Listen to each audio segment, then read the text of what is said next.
Bismillahirrahmanirrahim. Bizler eşleri, çocukları ve kardeşleri yıllardır cezaevinde olanlarız. Bizler yaşadığımız acı ve kederleri hep yüreğimize gömdük. Gözyaşlarımızı hep içimize akıttık. Çocuklarımızı uyutmak için ninniler söylediğimizde, hikayeler okuduğumuzda gözlerinin babalarını aradığını gördük. Bizler şu beton duvarlar içerisinde kalan Yusufi mahkumların eşleri, kızları, çocuklarıyız.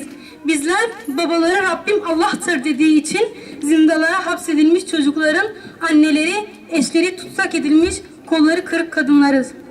Zalimlerin gadrine uğramış masumlar, genç yaşta saçları ağarmış mahzunlarız.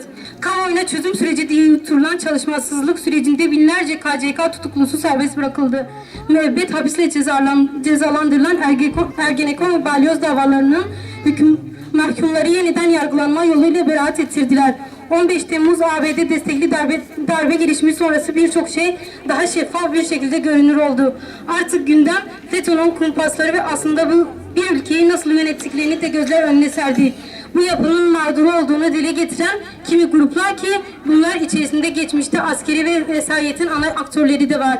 Hem takip edilmeye, yeniden devletin en gözde makamlarında yer edinmeye başladılar. Buradan bizleri duymak ve görmek istemeyenlere sesleniyoruz.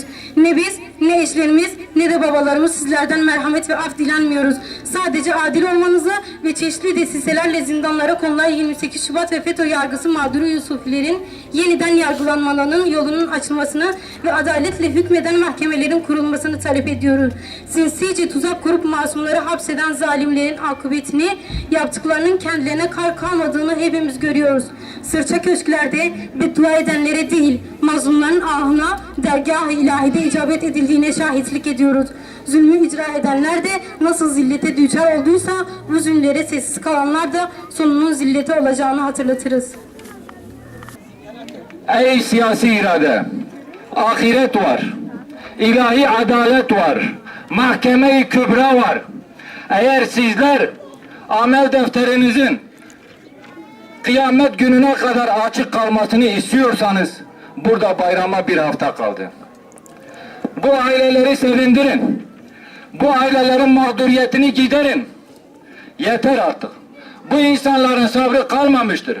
15 Temmuz darbe girişiminden sonra sizin arkasına saklanacağınız herhangi bir şey kalmamıştır. Artık mızrak çuvala sığmıyor.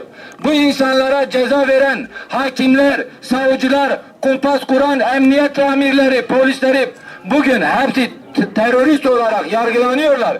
Cezaevindeler. Bunların vermiş olduğu kararlar, hükümler yok hükmündedir.